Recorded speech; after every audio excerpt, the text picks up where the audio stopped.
Hello, welcome everybody. Thank you for joining us here today. And I believe, although more people are coming in, I think we will just immediately start because it's a few minutes over 5 or my time in the Netherlands. So yeah, let us get started. And welcome everyone to our Shaman's Directory live event. We're really glad that to have you here with us. And I am Mayumi Beckers. As I mentioned, I'm from the Netherlands and I am one of the founding members of Shaman's Directory. And it's always my true honor to be your host at one of these events. And I really look forward to sharing this special time here together today. And as always, feel free to let us know where you're viewing from. And I also invite you to make yourself really comfortable and create a nice sacred space for yourself. And I also recommend to turn off any unnecessary devices so you can really receive all that will be offered to us today. And before we start the session, I would like to give a brief introduction about Shaman's Directory. Shaman's Directory is a nonprofit global online platform dedicated to making shamanic earth-based services accessible to anyone who seeks guidance and support on their path of transformation. And our vision is to unite medicine men and women from around the world, including original peoples, First Nation healers, as well as modern day shamanic practitioners, in order to create a safe place to share shamanic lineage based wisdom, medicine, healings, and teachings. And whether you are curious about the world of shamanism or are actively seeking like healings or teachings, we are here for you. And we hope that our offerings inspire you to integrate shamanic earth based practices to your everyday life. And we also warmly want to invite you to visit our website at shamansdirectory.com to learn more or sign up to our newsletter, to join our community, and also to stay informed about all of our events, as well as what our greater global shamanic community has to offer. And please note that today we don't do live Q&A sessions throughout our events, but you're very welcome to put any of your comments or questions in the chat. We will go through them and do our best to, answer them. And we also copy the chat messages as well. So we will send it to our speaker of today, Itzhak Beery. So please also be generous with your comments and your experiences that you are receiving here today. And we are very excited to introduce you to our esteemed guest teachers and speaker of today here, who is Taita Itzhak Beery of ShamanPortal. And he's also a Shaman's Directory partner, ambassador, and member. And for those of you who do not know Itzhak, please allow me to give you a little introduction so you know a little more about him. Taita Itzhak Beery is an internationally renowned shamanic healer, teacher, speaker, community activist, trip leader, as well as author of 3 books. Since 1995, Itzhak bridges the spiritual and practical wisdom his indigenous and Western teachers entrusted him. He was initiated by his Quechua teacher in Ecuador and by Amazonian Kanamari Page in Brazil, among others. With a generous, grounded, and open teaching style, Itzhak is dedicated to sharing the wisdom he has gathered over decades of practicing shamanic earth-based traditions. He's the founder of ShamanPortal, the Endless Summit, and SPQR magazine, and co-founded the New York Shamanic Circle and Amadu Sanctuary in Mindo, Ecuador. He received the Ambassador for Peace Award from the Universal Peace Federation and the United Nations. Itzhak wrote a beautiful article titled "You Call Yourself a Shaman, Now What?" which includes 12 heartfelt essential actions to help guide those who feel called to embody the role of the shaman with wisdom, integrity, and humility. So, Itzhak, thank you for being with us here. Welcome. Oh, thank you so much for this introduction. I'm really excited to be here with all of you. And I also want to say hello to Connie and Gail, who are, I know for, I don't know how many years. Uh, we always uh, welcome the elders first. So, so it is my real pleasure to have you here, and all of you. I'm really excited that Shaman Portal have a partner like Shaman's Directory to promote and to bring more people into the circle. Yeah, thank you for all the great work that you have been doing for over decades. It's yeah, a true honor to have you here and also to go through your recent article. And I know that the original title of today's session was really honoring the medicine of the Ecuador in the Andes. And I would like to start maybe to talk a little bit about your shamanic journey and how the medicine of the Ecuadorian Andes has become very important to you and part of your life. Yeah, so I will start with by saying that I never wanted to be a shaman.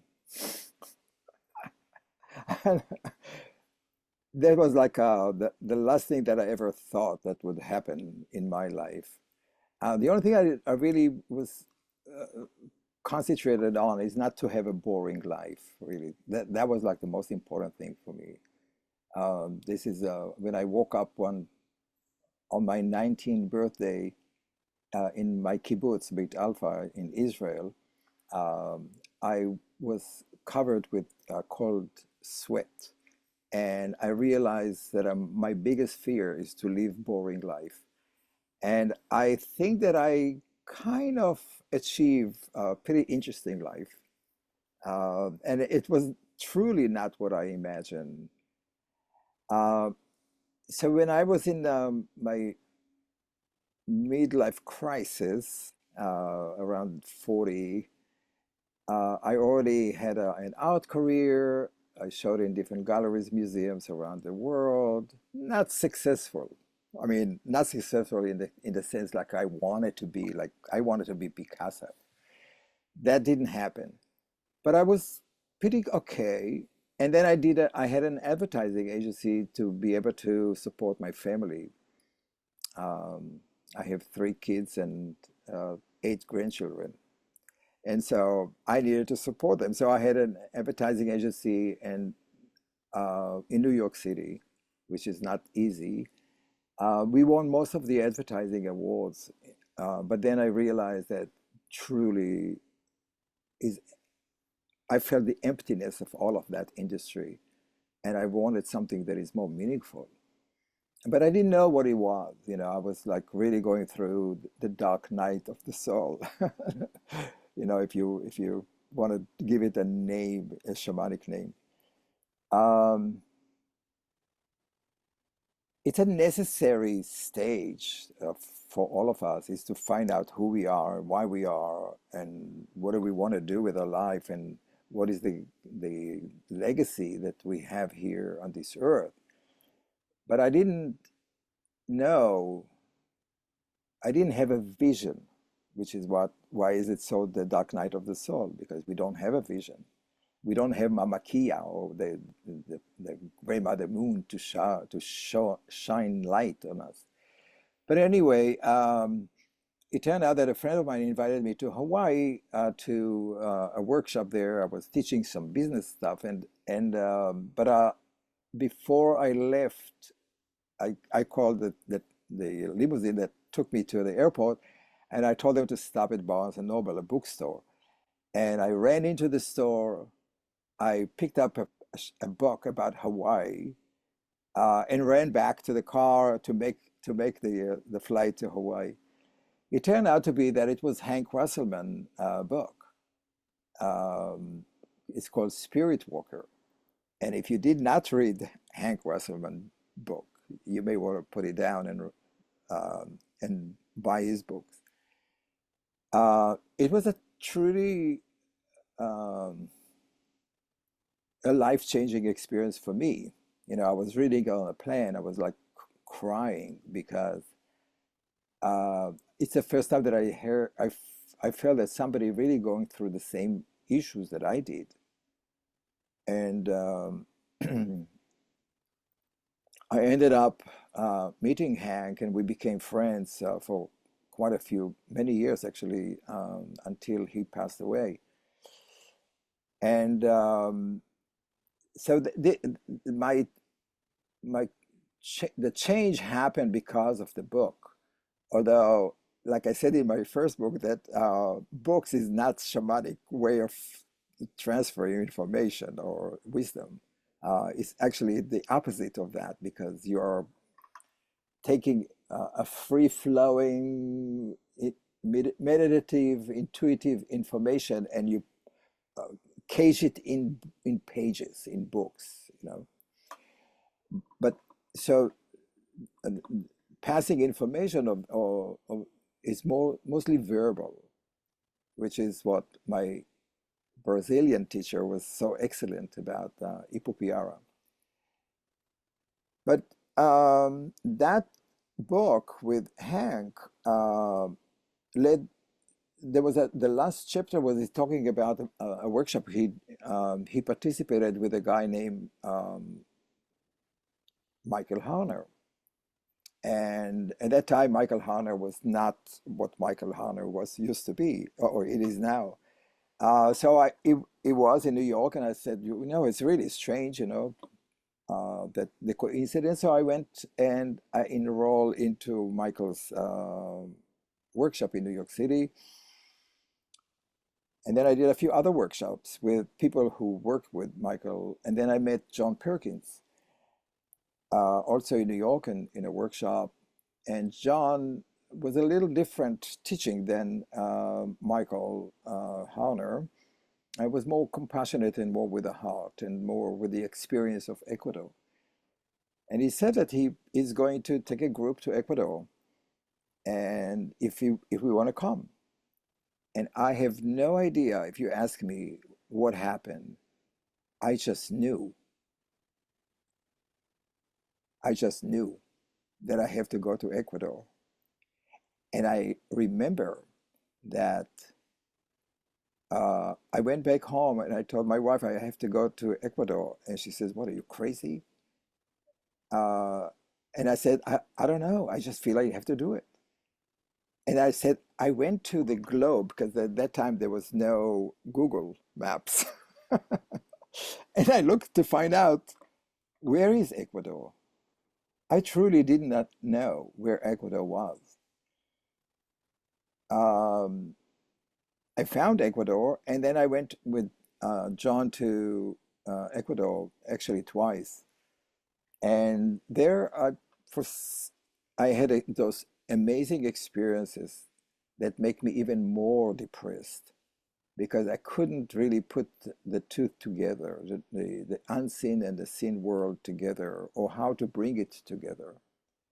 And so that's really how the journey began. And, I was apprenticing with Don Jose Joaquin Pineda for 3 years, and 6 months in New York City, and also in Ecuador.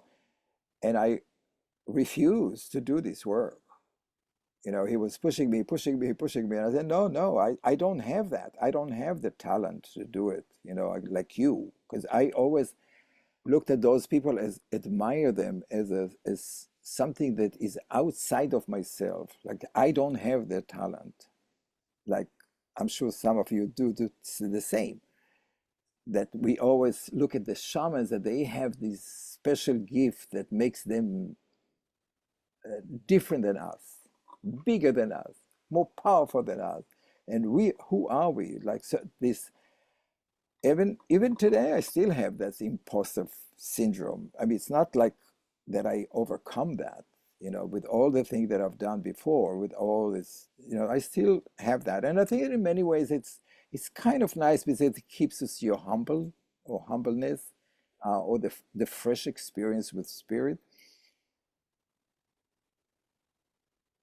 So in Ecuador, I had this really life-changing experience doing limpia, or the Andes medicine, or cleansing ceremony, purification ceremony. I started to see something happened around my third eye, which allows me to see. And I'm not sure that if he did that or if I just allow myself to see.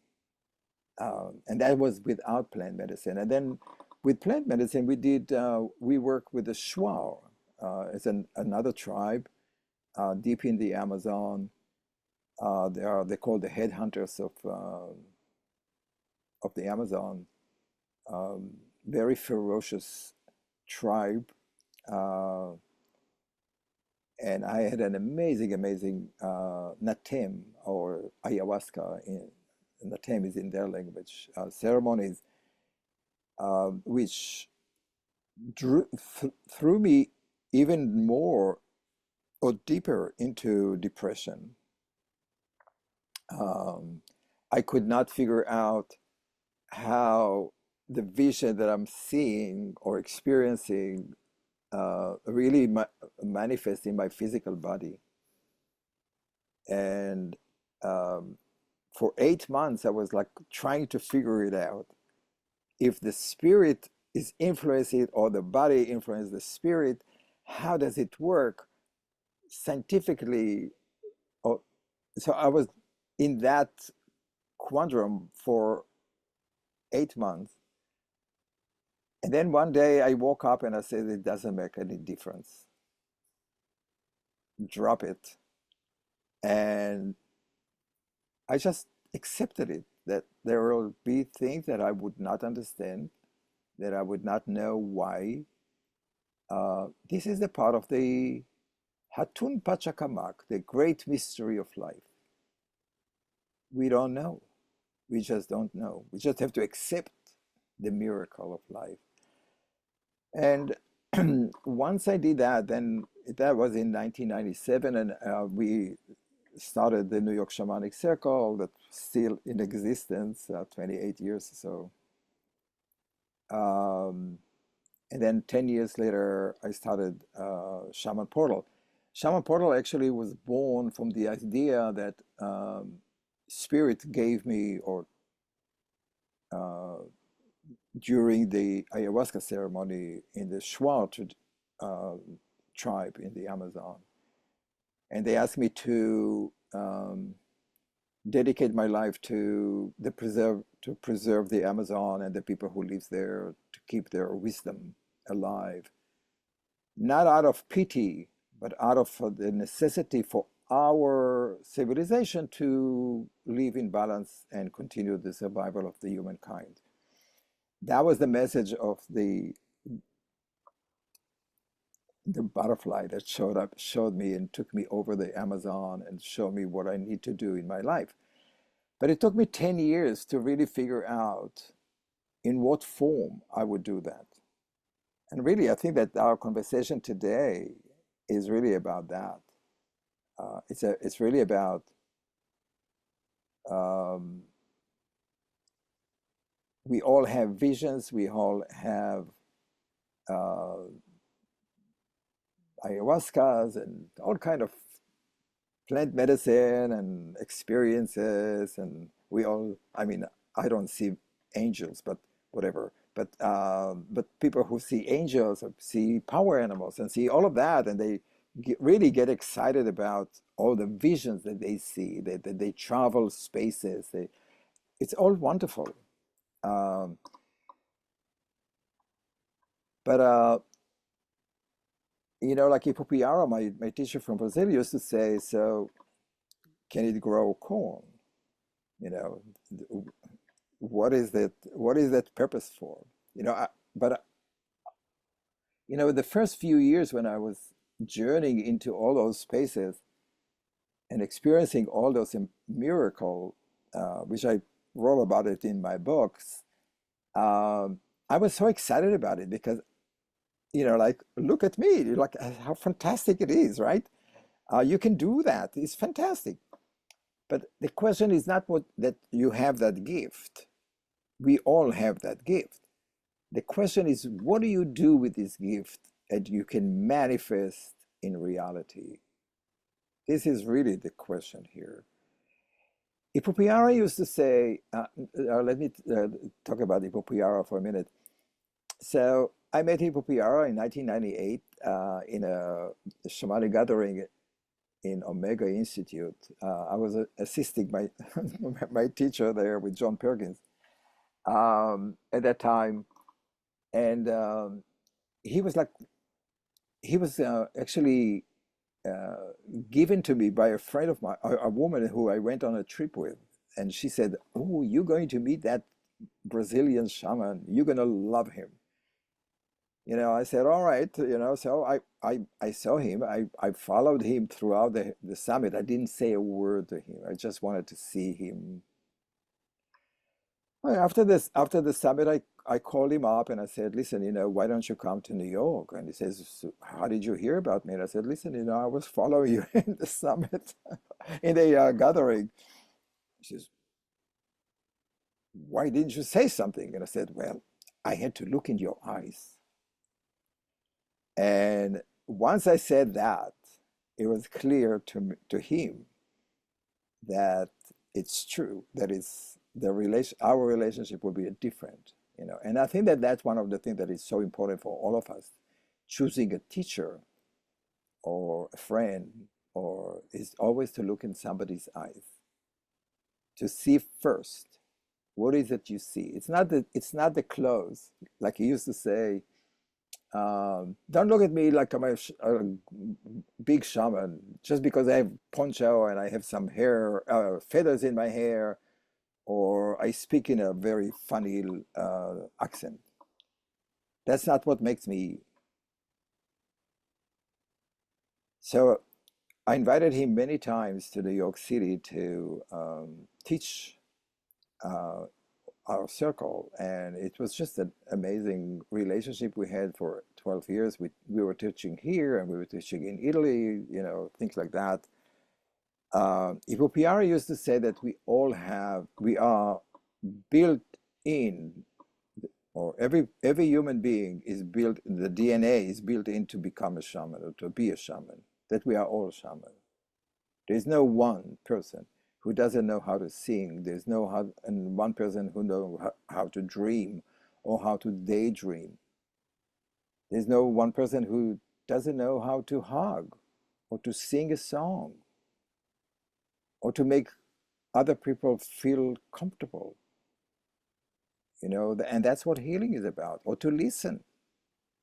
That's what it's about. So we are coded to be shamans, all of us. There's no one person that is not.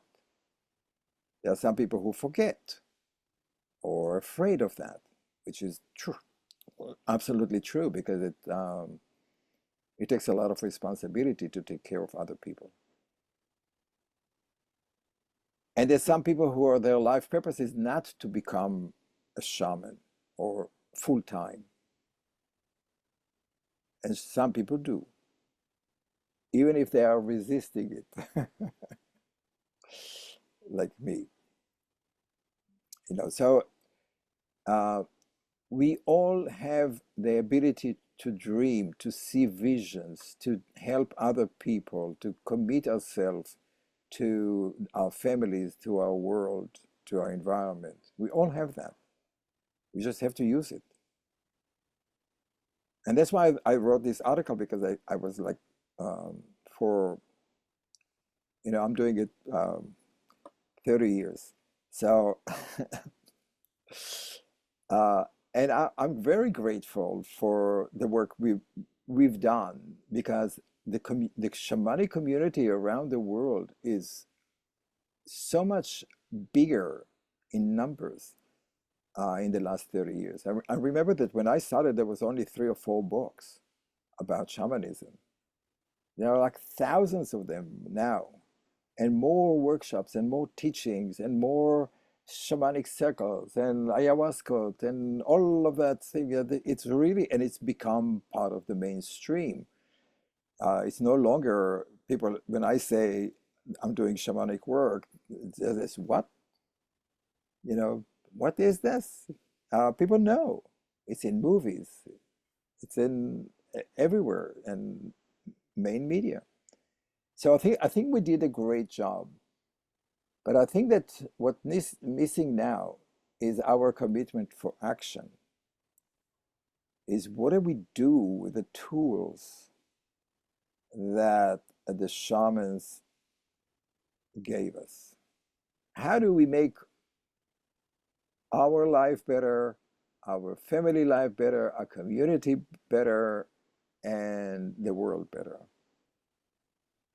I remember that one day, I think it was Ipupiara used to say that there is 3 things that the principles of shamanism. If you remember that, you could be a good shaman.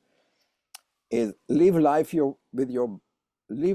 with balance, your life with balance, live your family in balance, and make the world live in balance. So the whole thing is all about how do you live with balance. So I think it's now is so important because of the political um, um, situation all around the world that the army of people who are doing shamanic work will tilt the world back into balance. That I think that is the work that we have to do, is to bring it back to balance. Um, Thank you. rec- Recognizing that darkness and light always fight, always battle with each other.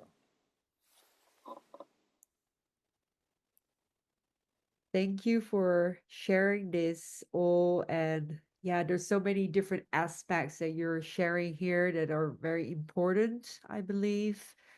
And also thank you for sharing your own personal journey as well. And it sounds like that you also had your own healing journey within this. And at one point you thought like, okay, now it's, I stop with that, or not necessarily completely, but I just go with it.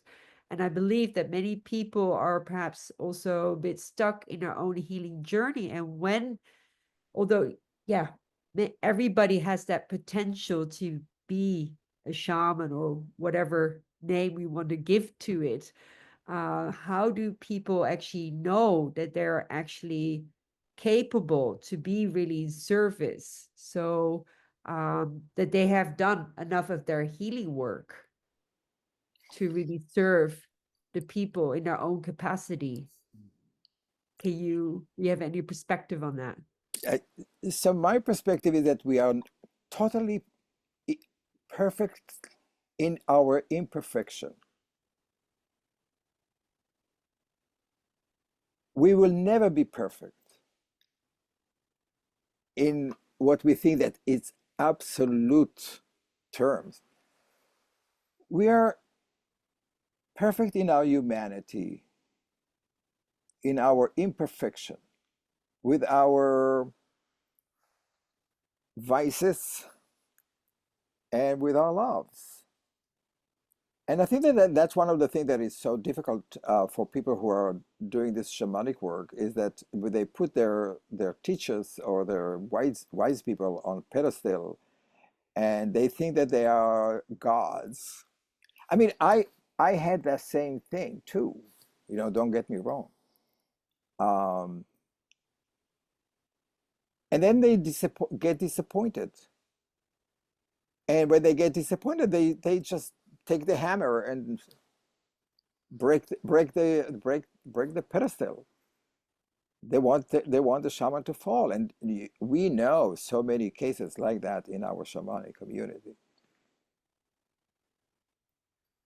I think that one of the things that I accepted in my journey, that and I have to tell you that I have worked and met with many shamans that wrote many books, movies, other things like that, from many different cultures.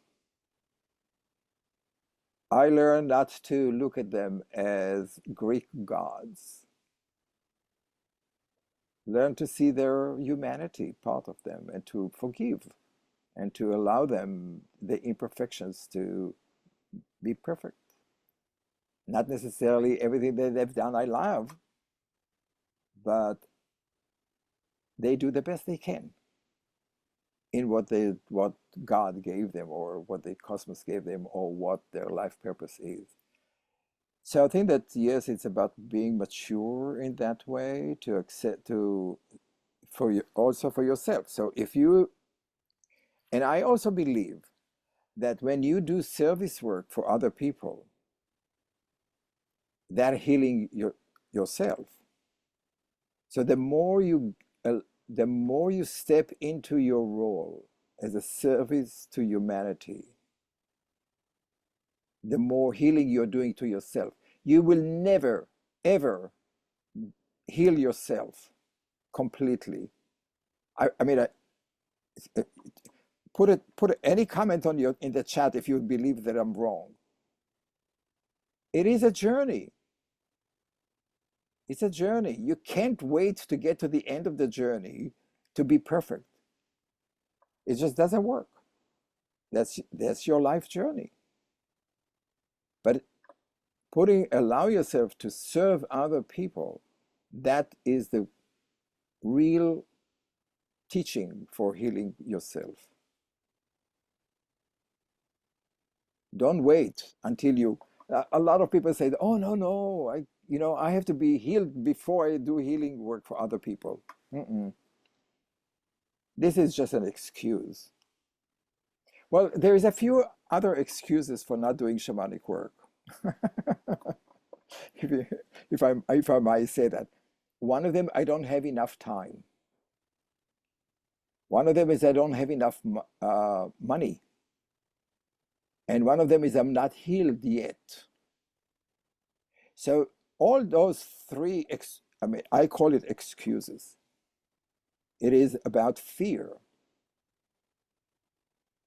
And so if you want to, if your soul calling you to help heal the world, you got to go through these three gates of fear. Not enough time, not enough money, and who am I? I'm not healed myself to heal other people. It is totally an excuse. Right. Yeah, thank you for sharing that. And I agree with what you say, of course. But it does put me some things into mind about, how we, of course, act with our humility and responsibility to be of service as well. And as you already talked a little bit about it, and I think it's also part of the article that you wrote. Um, because it is quite timely that you released this article in these times, that it isn't like back in the days when you encountered shamanism that there were hardly any books, and now it's like kind of everywhere. And it seems like, as humanity, we are in this sort of spiritual evolution. There's this movement going on, and it's sort of, I wasn't living then at that time, but it sort of echoes also the 60s and the 70s when, consciousness expanded and there was more interest in psychedelics, and also to return back to nature and our roots. So I, yeah, see this, yeah, sort of tendency or this trend sort of arriving also as perhaps um yeah, a response to what always happening, and is perhaps also part of nature that we are going through this, and that people are more turning into this world of shamanism, right? And to, yeah, indigenous wisdom as well, and to the healing arts and the traditions and all of these things. So yeah, I would like to ask you what your perspective is on, this wave that is happening right now, and how people can sort of consciously, um, and responsibly explore this path as well, with, genuine and respect and humility, from where all of these teachings and practices come from these, yeah, indigenous people. So yeah, and also actually like how to, yeah, really honor that in a respectful way without misappropriating them or commercializing them. Yeah. So I think that is important to understand the teaching of the eagle and the condor, or the prophecy of the Andes. I'm sure some of you already heard that. So it's I'm trying to make it a little shorter, not to go all the way. So in the Inca tradition, or when we call Inca, that doesn't mean that all the Inca Empire did that. That's because the Inca Empire it was an empire, so there was many different cultures. But in some parts of that, they were counting time in a bunch of 500 years, and each one of them is called Pachacuti, or time space correction, or in Hebrew, you say tikkun olam, how the world is being reshaped. Every 500 years, they believe that the axis of the world is changing. Like, that, I don't know if you follow it, but the axis of the world, the North Pole, moved a little bit to Russia. It's no longer where it used to be. And with that, all the electromagnetic field and all of that changes. The water, our flight around the sky also, but also that every 500 years, because of that, it's also a change of consciousness. And so at 1492, when the Spaniard killed Atahualpa, the emperor of the Inca, and occupied or conquered South America, with 90% of the indigenous people dead, um, started a whole new Pachacuti. A Pachacuti of the eagle, the predator, the occupier, the scientific, the what industrialization of South America. And according to their faith, or to their prophecy, it was unavoidable. It was supposed to become like that. And then, but they also knew that 500 years later, the eagle and the condor will start flying together, or in cooperation in the sky. In other words, the southern atmosphere and the western will come together, one with teaching each other. That happened in 1993, 2 years before I started to do the shamanic work. But it's the same time that many people all around the world felt there's something is changing. That's a new energy, consciousness, a return. And the shamans in Ecuador, in the jungle and in the Andes, started to teach back their wisdom, because until then they didn't trust white people anymore. But in 1993, or around that time in the 90s, they started to look for the white people to transfer their information to fulfill that prophecy. And that is why we all benefited from it. Um, we started to go on trips there to read and write books about that, to share all of that with the and also the shamans in the Amazon. They all came out of the jungles. But you have to remember that the indigenous people were forbade to speak their language and practice their culture until the 1970s. You know, uh, so for them it took them about 20 years to get back into their roots, or to celebrate that in the open without fear that the Spaniard will retaliate. And so it took that 20 years. And for us, now that we are in the return of the feminine energy into our world, there's a lot of resistance, of course, from the eagle world. So we are now witnessing the world is changing all around us, according to this prophecy where the chaos created all around us is by the eagle refusal to give room for the feminine, knowing that the feminine at the end will win. So they are holding on to power. And that's why we see all those autocrats, wannabes, dictators, like trying to grab as much as they can because they feel that the world is slipping under them. This is where we are. It's going to take 80 years to the shift to happen. We may not be there, all of us, but the younger ones maybe. Uh, so the question is, how we usher that time. How do we help people to do the changes, or go through these incredible changes of consciousness? Uh, at the same time, I think that most people in the Western world and around the world become very disappointed, disillusioned with political structures, with corporate world, with religion, and with the medical institutions or the pharmas.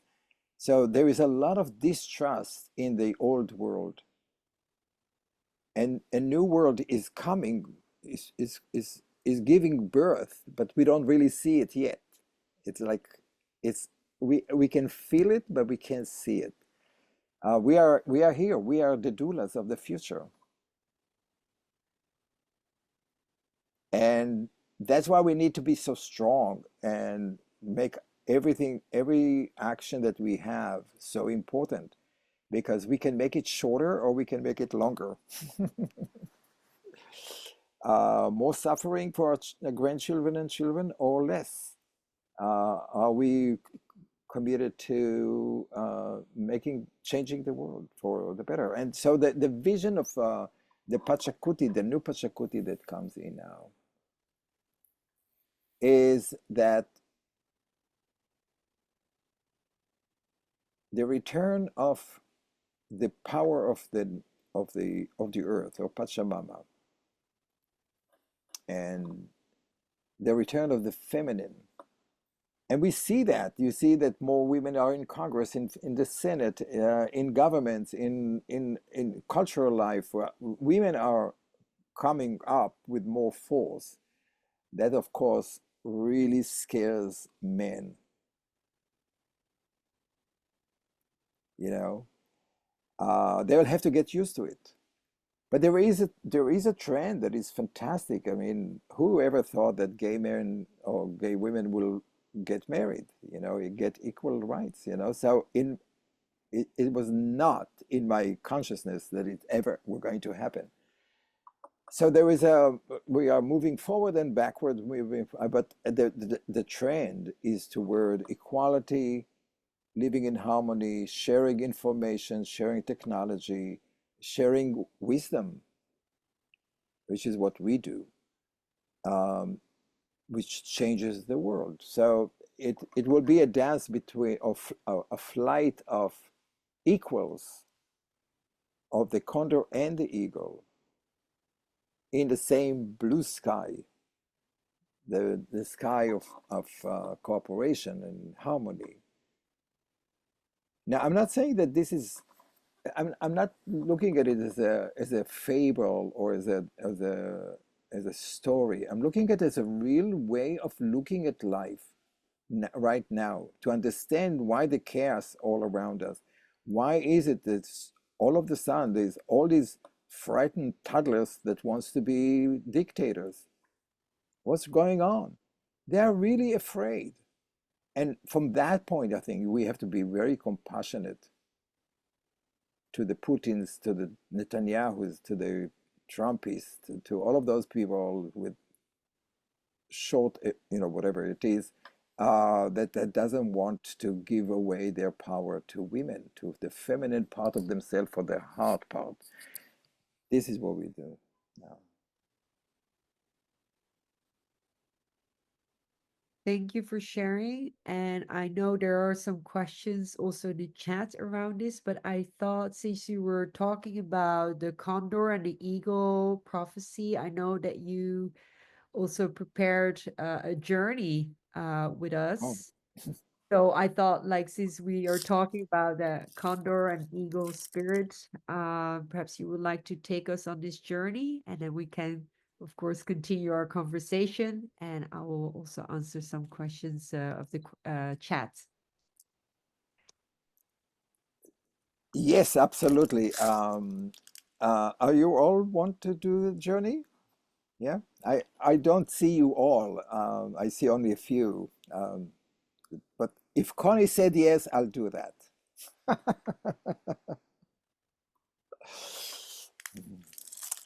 I mean, I think that it is really important that we have an elder like Connie here.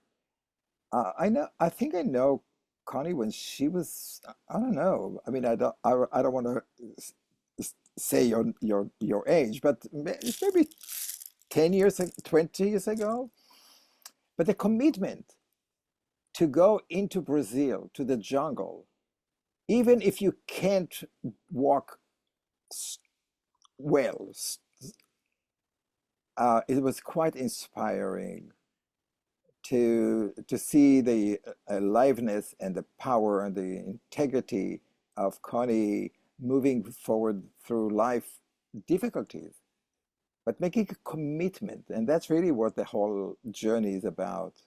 So the the condor, as we see it, is the largest bird that flies, and the teaching of the condor is about faith, trust. It is about um, he's a horrible bird because he can't really flip his wing because they're so big. It takes him ages to lift himself off the ground, which is us, right? But once he go there, he uses the unseen world. He's using the wind, the the the rivers of the air to take him where he needs to be.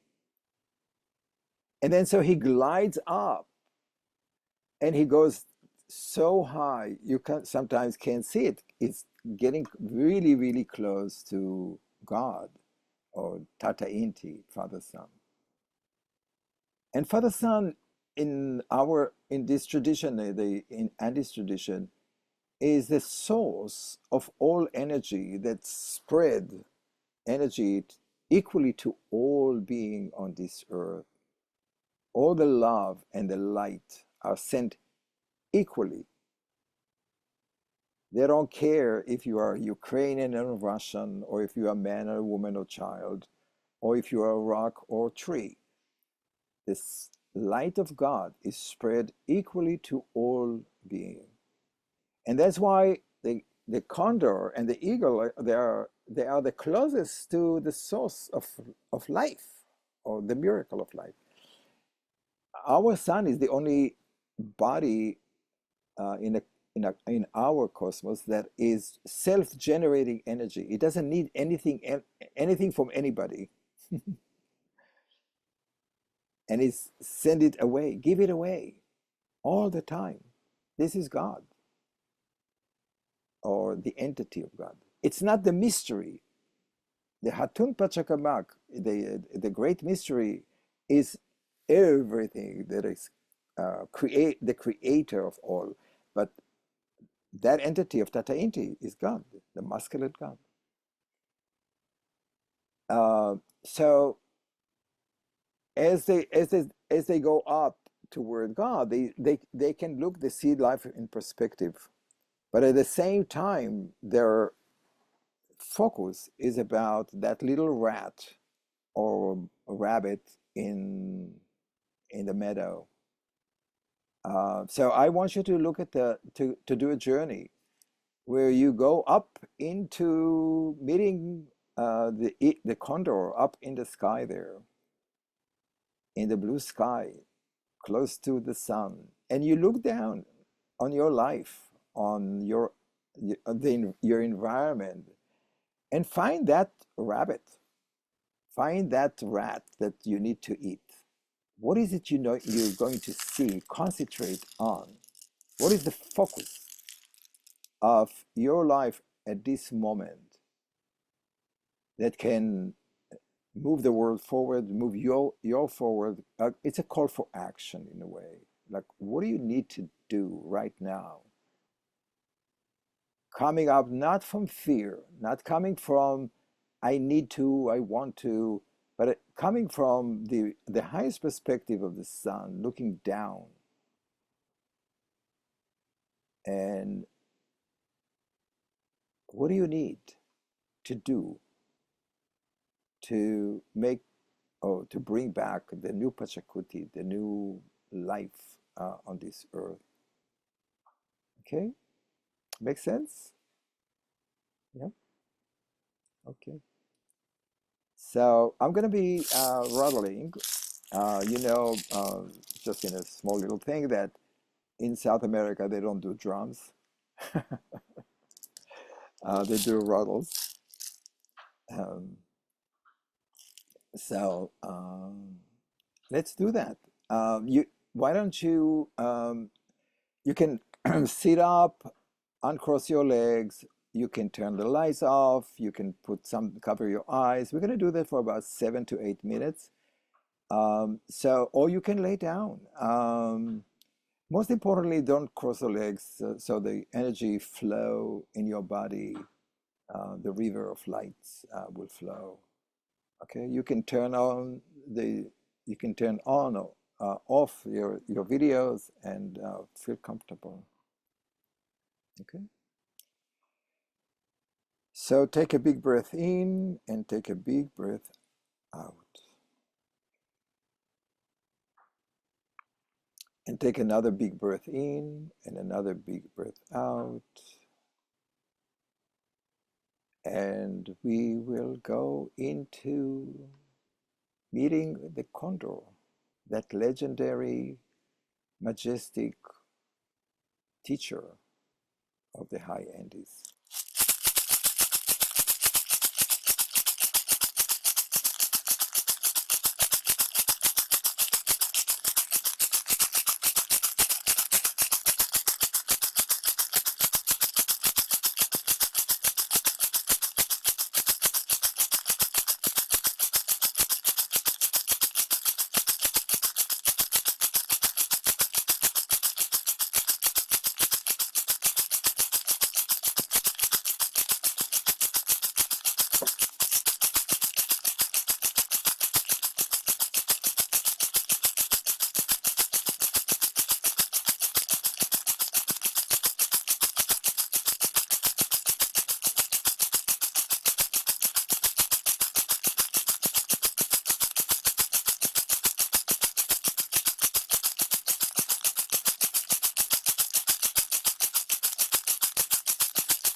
Don't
Yaku, yaku, yaku, yaku,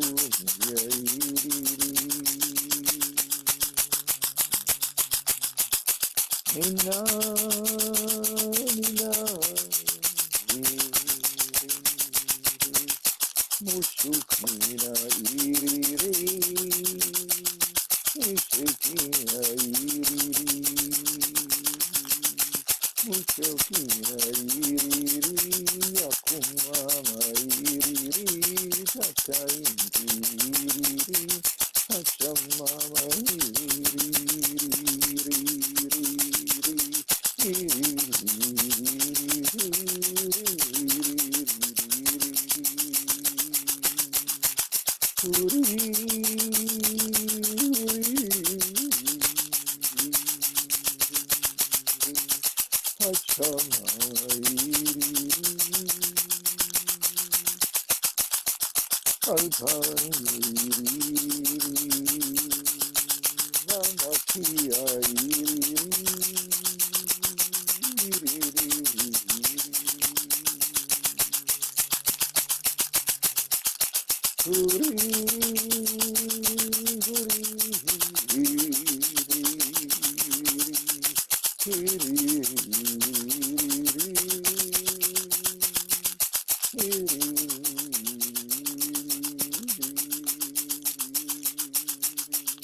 Take a big breath in, take a big breath out, and take another big breath in and out. And move your toes, your fingers, your body. Stretch your body. Bring life back to your body. Feel your wings flying in the air.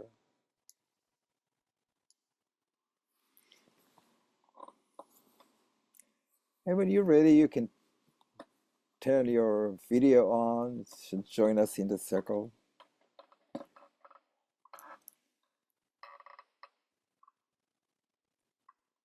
I would love to hear. Maybe you will put it in the chat, or maybe you want to say it in your own voice. Uh, Maybe not the whole journey because that we don't have that much time, but maybe the, what is that rabbit that you saw running in that meadow there? What is the mission that you can um, share with us? Yeah, so if anybody likes to share their experience, please feel welcome to put some words in the chat, and I will be happy to share them as well with Itzhak. It was a wonderful journey. Thank you for guiding us, and with the singing as well. I think it's, yeah, very powerful. I could immediately, yeah, really connect with the energy of the condor, really the light energy that's really transcending, and I could feel like, yeah, completely moving through my whole body, like a sort of reshift of the energies as well. It's just a beautiful, beautiful practice. Yeah. I didn't really go into the rabbit part. I just really stayed with the condor. Yeah. Yeah. Okay. So yeah, if there's anybody here, or you can also, of course, yeah, put it for yourself in a notes. I will just see a few coming in, which I will share. I feel more connected to myself and to the condor. That was beautiful. Thank you. Beautiful, inspiring journey. I need to, even at age 80, continue to repair broken relationships, including those with my inner child. I found that the ancestors are here to guide us, they are with us. I felt peace, happiness, and hope. I floated so high I couldn't see the earth, received the sun's light on my wings, and embodying the light. It was a message to embody the light, and in doing this, it will be shared. Offer compassion for all of those who feel unseen, including myself. I saw the volunteer work I do nearly full time, and it was good. It reinforced by the perspective of shift, or by the perspective shift. Another one is that it is okay to break for a moment, to not be always on to the next goal or task, and just live in this moment. I was laying down, looking at the clouds going by during the journey, calm. I will find my role to help in ushering in this change in the world when the time comes. At 87, my whole body is vibrating with an incredible energy, bringing ancestral and cosmic codes back into the grid as a mission. I kept jumping off the mountain and having faith with dropping the unknown through the mountains of Machu Picchu into the cosmos. There's quite some few coming in here. Clean up any old and dead energies in my field to vibrate at a lighter frequency. I saw my daily ordinary work is a big part of being a shaman. That's beautiful. Definitely had a vision of my future work on this path. Thank you. I felt a teaching that I need not begrudge those that are more academic than me, My learning is in nature, flying free, and offering my services to those I am hesitant to offer to. Felt balance in the soul. Your voice took me to a deeper place in order to share with my women's group, using my voice and rattle. I felt the power of joy and love and gratitude. I saw the rabbit as a technicolor being calling out to me, signaling that it is less about searching for what's next and instead allowing what calls me to call me and follow that. Less doing, more following. I felt my body of light jumped and merged into with the eagle and took off towards the sky. I was flying, one with the eagle, all over the mountains and the valleys with incredible sense of freedom, lightness, joy. First, rabbit was afraid. I wanted to take power over, aggressive. Second time, I started something somewhere else in the meadow. The rabbit came to that place. Rabbit was curious, not afraid of being hunted. There's a couple more here. Here in Humboldt County, the native Karuk and Yurok value the condor as very sacred. The name is Prey Gonish. She's being reintroduced to the local ecosystem as her numbers are very low. Native societies just released the first Prey Gonish 3 years ago. Such a significant time for humanity to rebalance our lives and our purpose as a race. Yeah, beautiful. The condor told me to stop being a rabbit, stop being so afraid to walk the beauty way. I was able to fly on the back of the condor, holding on and feeling the warmth of the sun. Yeah, beautiful. Well, thank you all for sharing. And yeah, this all into this chat so it becomes really a lively participatory event. So thank you all for participating in this. Yeah. And so Itzhak, um, I think yeah, through the journey we can all sort of connect to the wisdom of the condor and that is available to us and that's also within us, right? And you shared also a little bit about that everybody has the potential to be a shaman. Perhaps not everybody's doing it full time, but some will do this, you know, in a part time to be of service or to help people in whatever form or right capacity they have. I know you wrote this beautiful article. You call yourself a shaman, and now what? And yeah, perhaps you would like to share a little bit more about your article here with our audience and to everyone. It is also posted on our resource section of our website, so you can always go back to it as well. So I don't know if you would like to share a bit more about your article. And I know there's like 12 different steps and they're really beautifully written. And yeah, we could go through it and, you know, I have some questions here as well for some of them. So, but yeah, just share what you think you would like to share, what feels right here.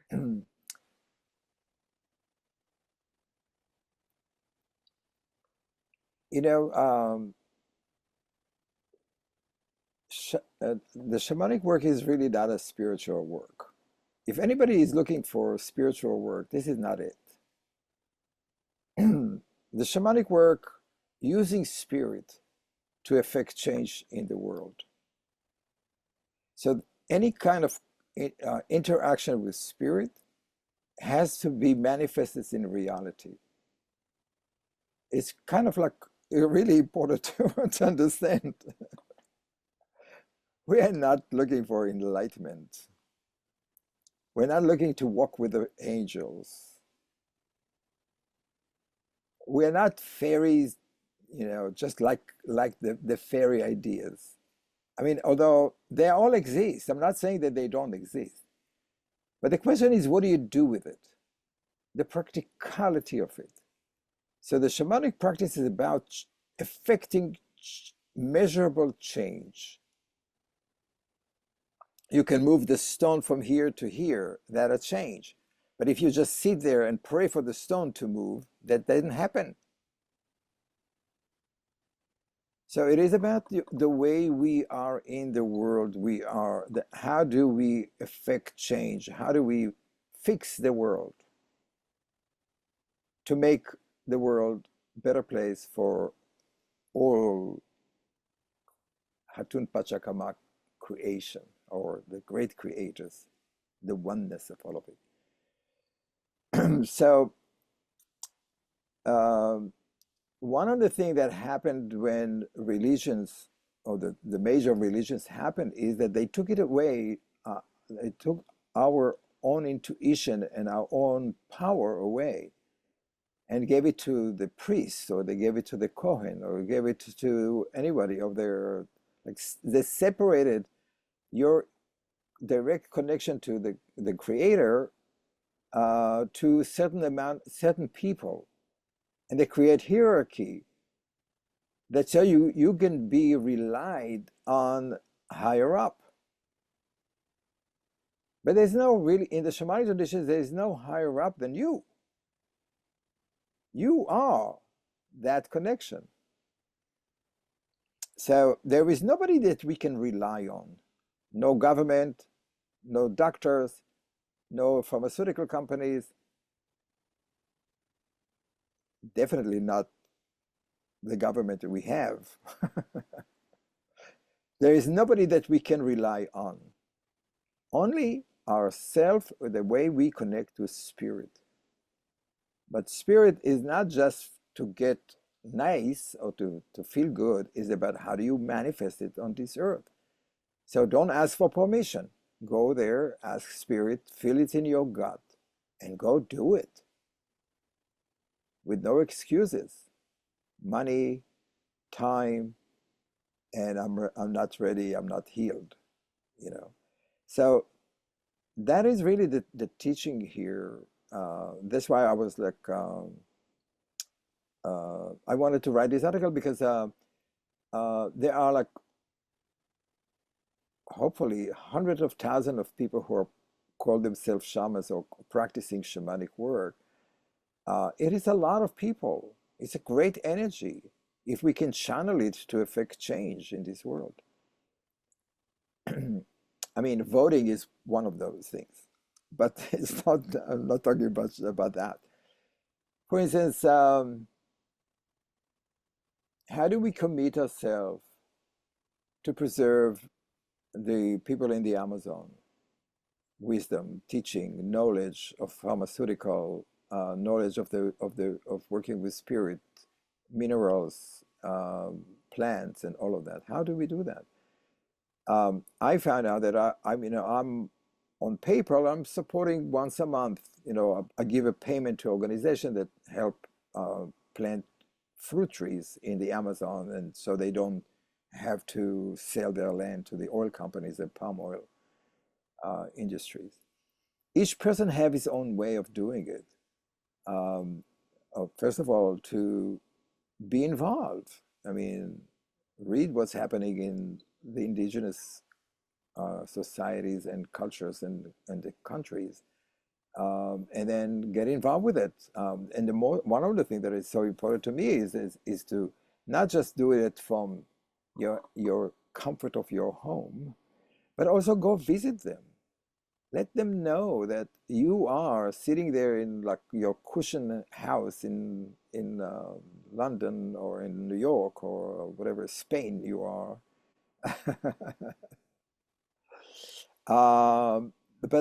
But you understand where the root wisdom come from, and you want to support them. So one of the reasons why I personally do the Andy Summit and the trips that I take to Ecuador is because I can guarantee them income, and so they don't have to drop what they do and become labor workers or prostitutes or other things like that. So they know that at least twice a year, I bring people there, and they get 6 months of salary throughout the year. And they are free to practice their healing and do ceremonies instead of being under pressure or the economic pressure. So each person finds it is in his own way, his own commitment to do. And I just invite you to see what you can do for the indigenous people. So indigenous people, one of the things that is very important for me is that when you're working with indigenous people, is not to give them as gifts, but to ask for return. So they feel that they have this energy exchange, that you're not giving them donations. They have to work for it. And that's part of my thing is that they have to work for me. They have to earn it, to have to feel proud that they have something of value that I like or that we like here. And so the Andy Summit is a way for them to give back. They teach, they do webinars, they do healing. And so it doesn't take away from their humanity, it gives them back their dignity. And so things like that it's so important to do, um, to be advocates for that. And also understand that they really hold the key for our survival. If we wipe them out, which is what the oil companies and the palm oil companies are doing, the logging, if we wipe them out, where are we going? I mean, we are really going straight to no place of return with our culture. I mean, I think that most of you agree to that, right? That we don't offer any solution really. The only solution that we have is what those people who keep that balance in nature. I mean, do we need proof? We had two huge earthquakes, fires, tsunamis. What else do we have? We need more to make that point. You know, we can deny, which is what the old regime is doing, the old consciousness is doing, or we can suck all the resources out of the earth because we know that there's nothing going to have to be here, or we can learn from the ancient people or the indigenous people to live in harmony, but and teach them also how to protect themselves. Yeah, they need lawyers too.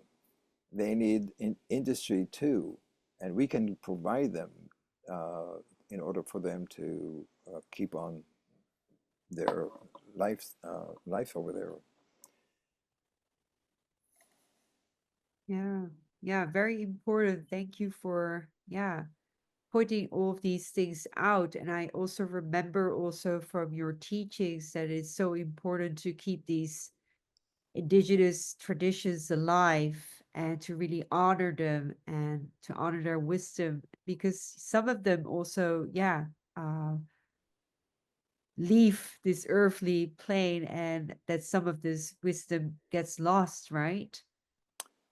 Absolutely. You know, I always look at it as a sequoia, or we call it in the Amazon, it's called the mother tree. So in the Amazon, every now and then there is a tree that is like between 400 to 600 or 800 years old. This is not just a tree.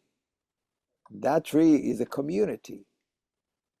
It's hold the history, the energy of the earth for 800 years.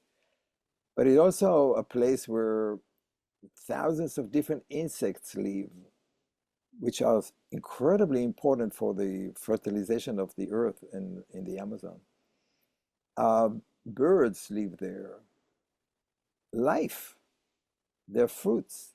So there's monkeys, and so all those animals and they all live there on this one big tree, uh, and those shamans that we were talking about, There are in recent years, in the last 4 or 5 years, we lost a lot of them. We lost almost 13 different mother trees like these. And so it's natural. Some of them died at 115, some of them is 108, some of them 103, 99, 101. They are not young, um, and some of them, like Alberto Tazzo, at 65, So it's um, from COVID. But each one of them hold truly an encyclopedia of um, of medicine, um, plant medicine, spiritual medicine, stories, language, um, things that would be very difficult to replace. And it's really important that we will pay attention to that and to honor them and to I'm not saying revere, yes, in many ways, of course, but support the community that they left behind to continue to do this work. You know, the only reason why my teacher was teaching me is because there was nobody else he could teach. I came, he had only daughters, so there was nobody. His grandchildren was like really young, and so he wanted to pass on this information to somebody who can actually use it. And that's why he chose me to teach me. And it's the same way that we need to apply ourselves to. We have to move on, pass on the information, the knowledge that we have to the next generation. That is what I do now. This is what really my mission is, to teach people to do this work, so they can. I hope they're a little younger than me.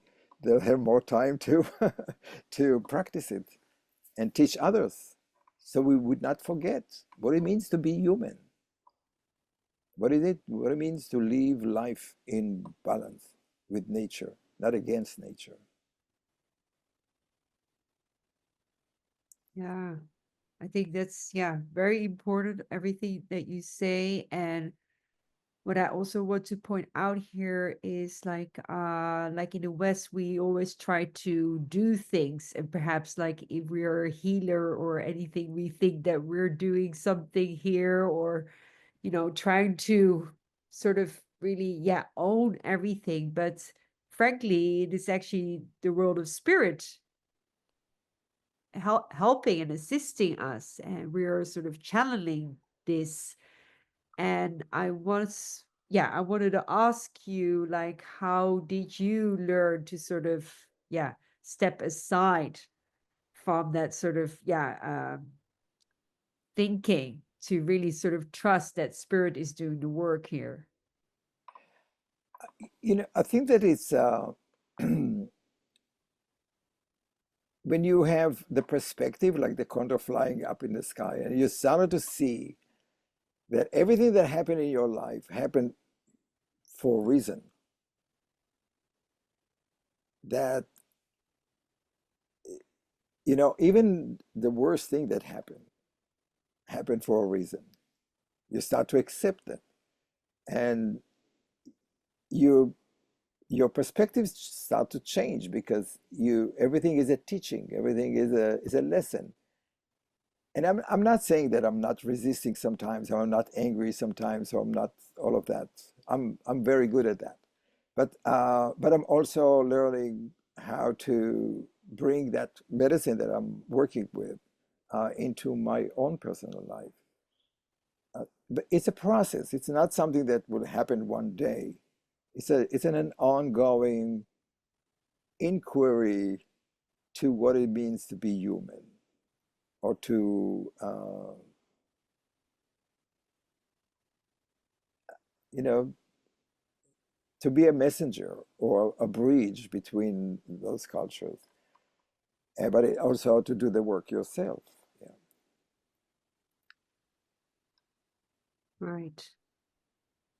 Yeah, and I'm just asking these questions also for the shamanic practitioners and healers who are here, but also people who are maybe interested to walk that path or really, deepen that path further because there is this potential, right, to be more service. I know that like one of the aspects that you also put into your 12 steps is about creating these rituals that really heal and are effective as a role of a healer, right? That we are really effective and practical as well. And for those who may not know much perhaps about these rituals or ceremonies, is there perhaps like, some sort of an example or, that you can elaborate a little bit on, like how that kind of sort of ritual ceremony could look like or entail? So, in general, I really highly recommend, especially for people who are doing this work, and I'm sure that many people here in this audience do. Uh, there's a, and I think I said it before that there's no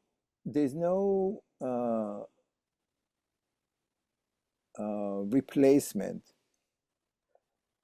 of going actually working with indigenous people. Just there's nothing. I mean, you can do that with uh, people from the West that they study with, that have authenticity in that.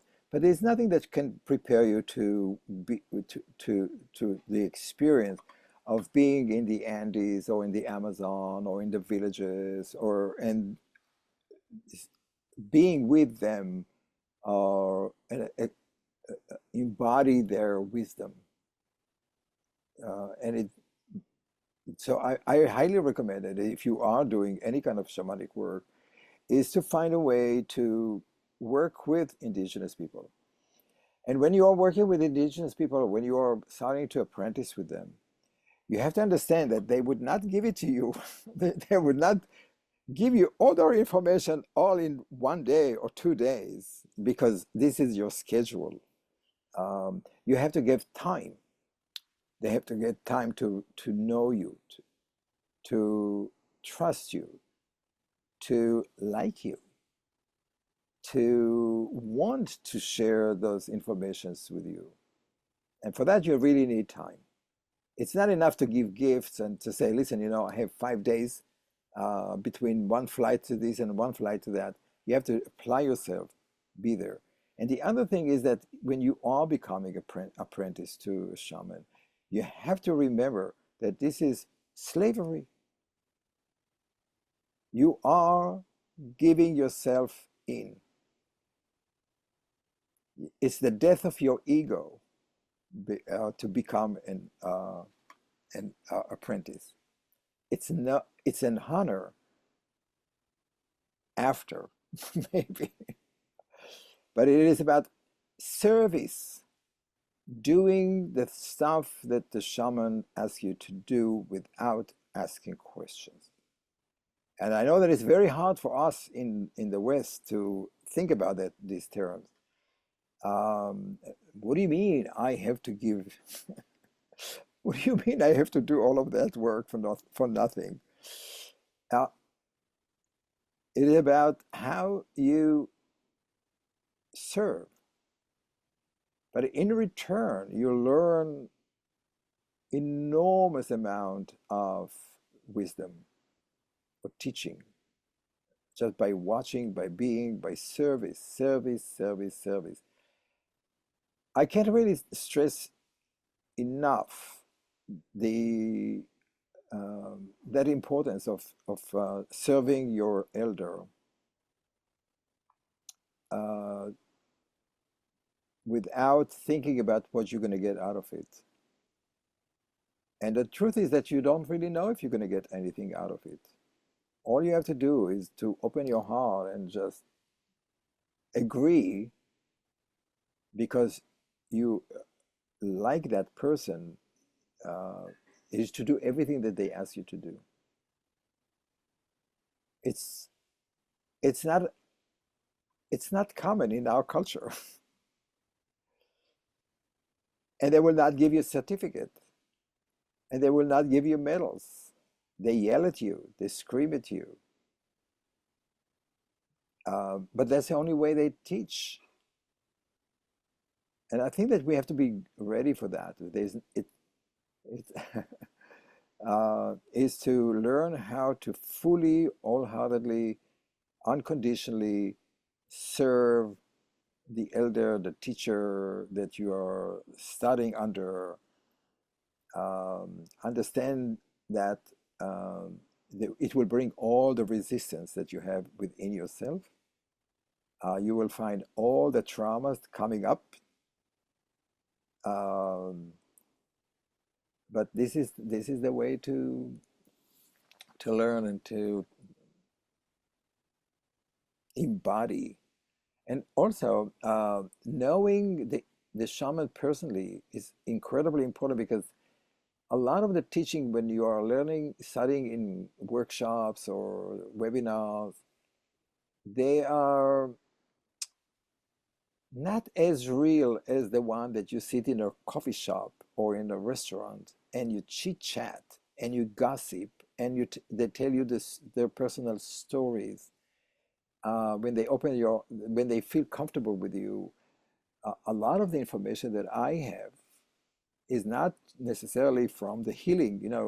I did hundreds or thousands of healing with my teachers, but a lot of the information that I got was just like walking in the street, eating shrimps in Chinese restaurant or things like that, because that is really where the tongue is open, when they feel comfortable. So it is about developing a relationship of trust and uh,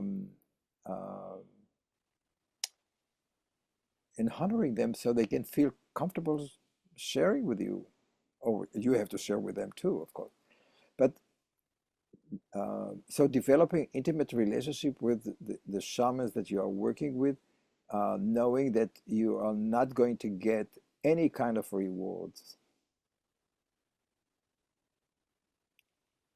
Many people, it's very difficult for them because they want to know how much they will pay you per hour,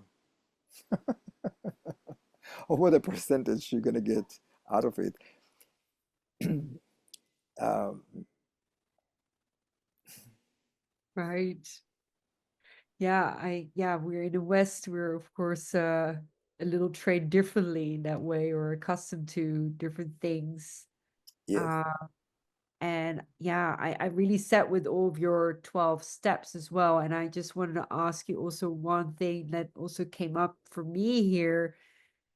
You address also the point that collaboration is so important, right? Than competition, because it happens a lot, and perhaps also you see it actually everywhere, um even in the spiritual world, where you don't perhaps expect that too much. And I just wanted to ask you if you perhaps have certain practices, or if you could have any suggestion for the Western mindset, like how we can be more peaceful with ourselves and to really collaborate with each other rather than being competition, because I think that's really one of the important things what's yeah needs to happen as well right now, because there's so much separation all over the place. And you know yeah. So I come from a very competitive industry, the advertising agencies. So I know competition. And I realize, actually, this lesson come from that time. Uh, so I realized that if I make presentations, if I make proposals and all of that, at the very end, people choose to work with you because of you, not so much because of your presentation. They chose to work with you because they like you. They like the energy that you're bringing in you. And that's really helped me a lot in the advertising that is so competitive. I realized I don't get too involved, didn't, at the very end, I learned the lesson. I didn't get too crazy about the competition part. And I actually started to believe in no competition. And I take that lesson to the work we do in here in shamanism. And when I built ShamanPortal, I was so excited. I was so naive that like here it is. I mean, I'm giving a tool to the global shamanic community to have a one hub where they can share all the teachings, the workshops, the trips. So there's one place where everybody can share so for the benefit of the whole world, people who are seeking it. But I got into a little bit of awakening, but that many of the teachers at that time, they were very protective or of their territory. They didn't want to share information or their mailing list or their teaching because they were afraid that other people would not come to them. They would come to somebody else. I mean, from my point of view, it's a little pathetic because at the very end, if we are looking at marketing, you want to increase the market share. We don't want to stuck into one ice cream. We want the whole category of ice cream to grow, and that's the way I saw it.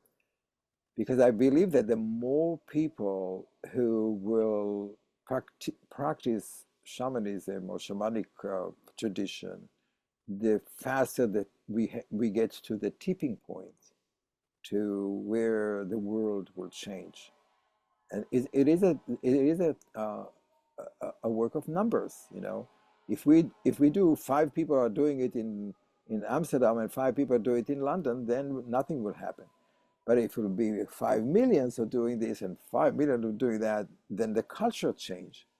So for me, it is really more about that. It's about how do we don't look at our own personal interest. How do we see the bigger picture, like the condor that look from above? So for Right. me, the condor that fly above, close to the sun, is about how do we bring change. It's not for me. It's not my if I'll get paid more or less, or if I don't teach in London, Amsterdam, whatever other countries. It's not about that. It's about increasing the category or the belief in Pachamama, in Mother Earth, or in our ability to. So I look at the cooperation between organizations in the shamanic world or the spiritual work as a very essential to preserving the Amazon and the people who are living in it. I mean, I think that at the very end, we are looking at what the purpose of shamanism is survival. And we need to find out what is the best way we can um, use to make sure that the human race is in abundance and survival. And cooperation is a enormous part of it, because when we are separate, when we each of us have his own way, his own interest, um, nothing will happen. It will be just and also our teaching is about community, it's about sharing, it's about doing it together and making sure that nobody falls on the sideways, you know, by the sideways. So it is. I can't stress enough how important it is for me to bring the community, the shamanic community together, or every person that feels the call to do this shamanic work. You don't I mean, like I said, we are all shamans. Some people do it professionally, some of them don't. So it is really important to do. The other thing is that I was like reading, last night I was reading what Don Jose Joaquin Pineda said to me once. That he said that Ipupiara decided it too, that uh, it's not very good to be a full-time shaman. It's really, really important to have a job or something else that you do. And I think that people who are doing shamanic work full time, they are full of themselves. They think that the world does not touch them. But if you are washing the dishes in a restaurant, or if you are gardeners, or if you are what, truck driver, or if you whatever you profession you do, or psychology, or whatever, you are more in touch with the everyday life, with the nitty gritty of what it is to make a living, with the aches and pains of being human, not just flying in the air, looking for the fairies and the angels and things like your power animal. So I think that that idea of being grounded in reality, and not looking to get all your income out of your shamanic work frees you to be a better shaman or better healer. It I can't really tell you how important it is, because then you're not really rely, or you don't have to accommodate the people that comes to you. They don't have to like you.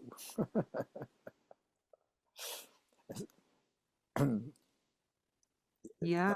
Some of you Thank remember Ipupiara, Connie, you remember Ipupiara.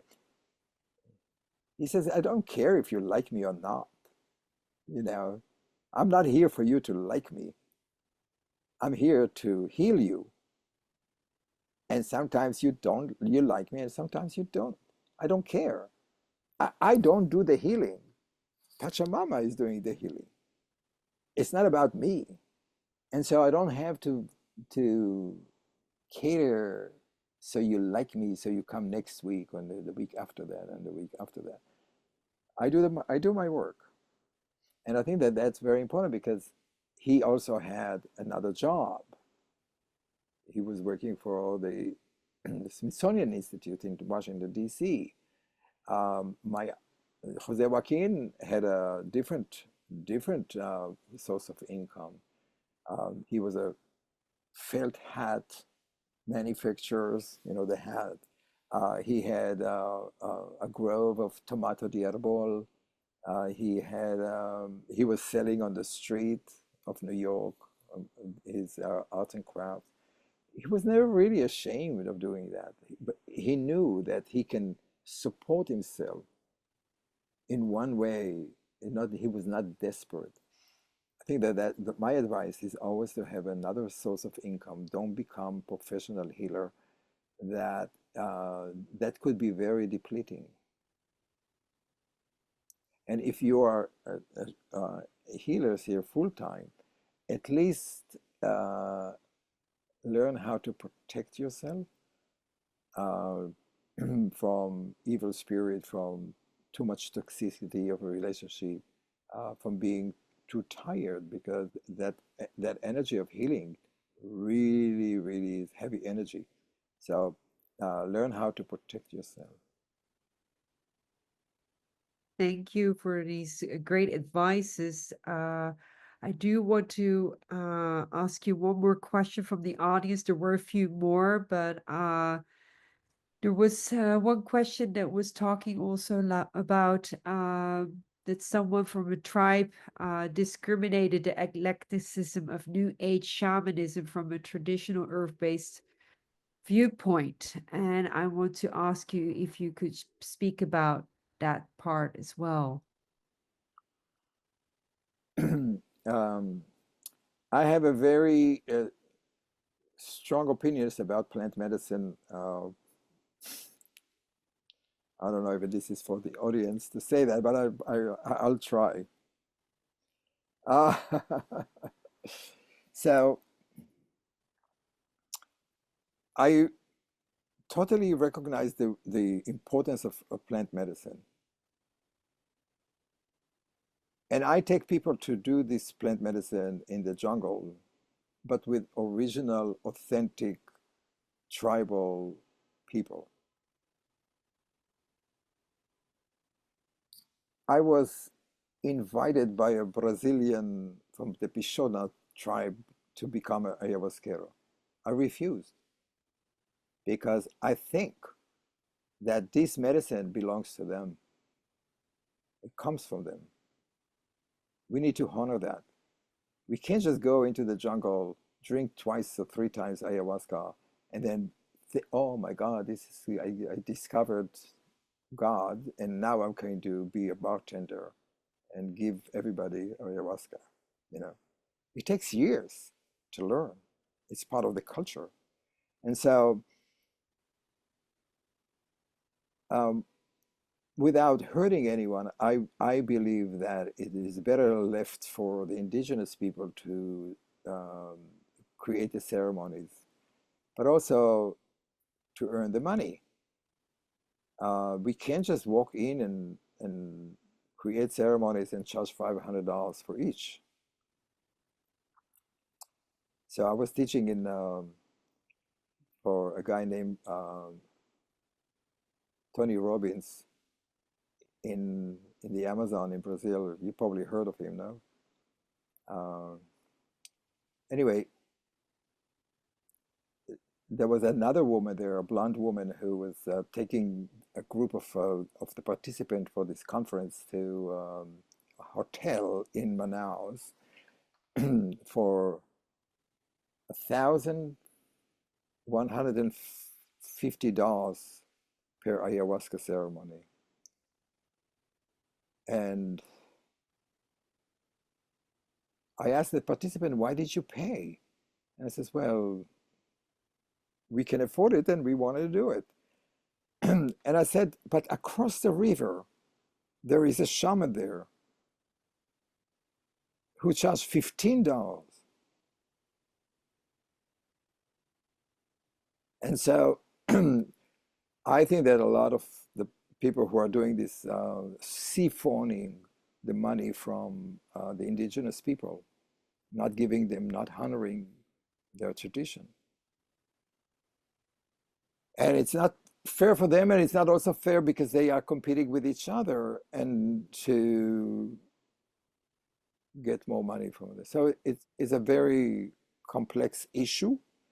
I prefer that indigenous people will benefit from the indigenous wisdom, um, and also give credit for the people that they study from.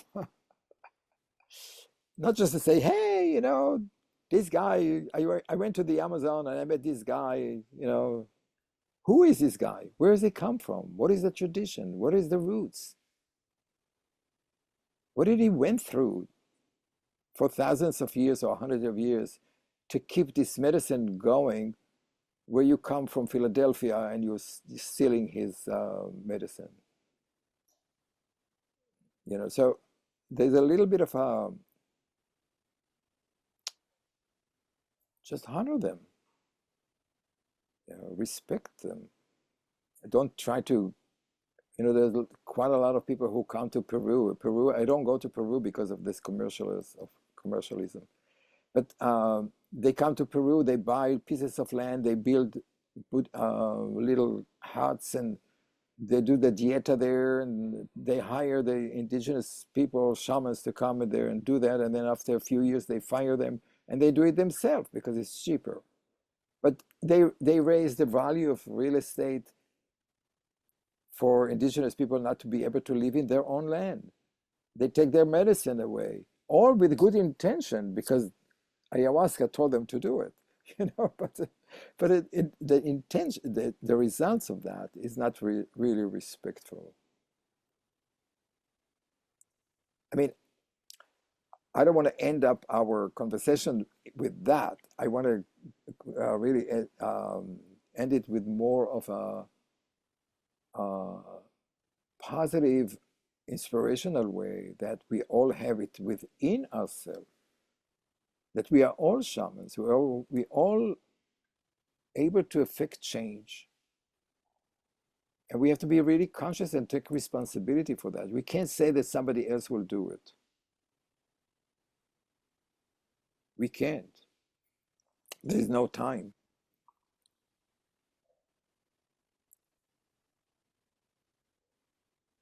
Yeah, I think that's thank you for ending it that way in a positive note, of course. But I just really wanted to ask you these questions. So I've been pushing a little bit in time, but of course, I want to create some space here for you to share about your upcoming retreat in June so people can really firsthand learn about Indigenous wisdom from the people out there. And you've been sort of always around everywhere and traveling the world. So I would love you for you to share a little bit about your trip.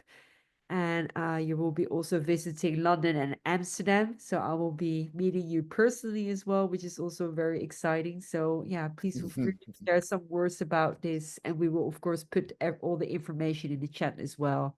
Yeah, thank you so much. So for the last 8 years, I founded what we call the Andes Summit. It is a conference or convention in many ways. You can call it the gathering. We have this year, this is the 8 years that we're doing it.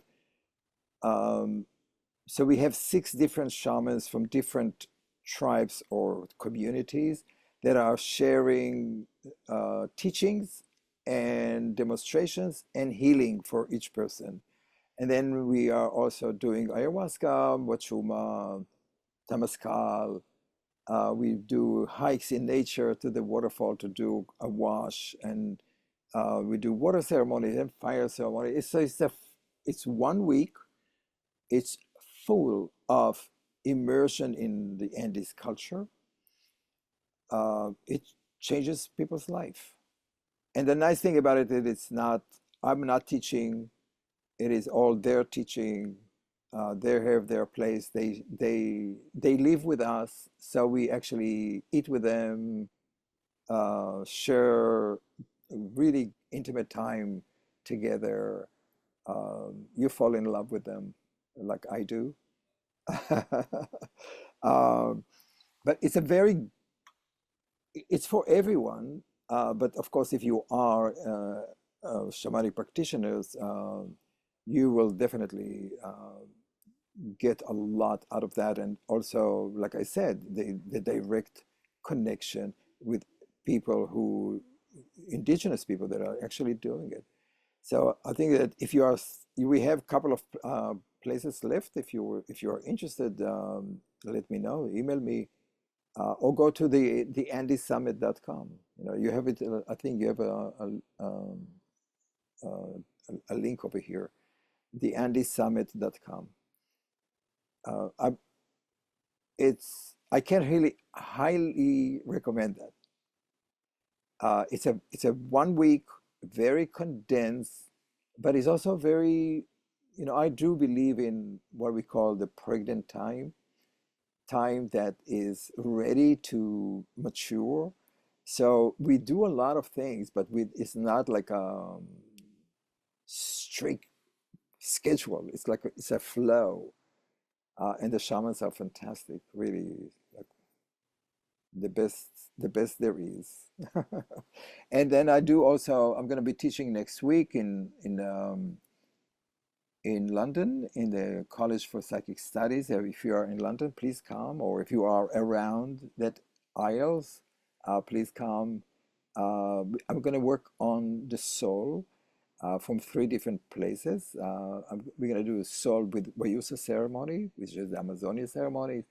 We're going to work on the soul by Icaros, like what is the singing of the Icaros, and how do you develop that power of the song, and then we do soul mending or soul retrieval work. That will be in London, and then one more. We're gonna do a one workshop. If you are in London, come. It's the first time that we do that. It's about tobacco.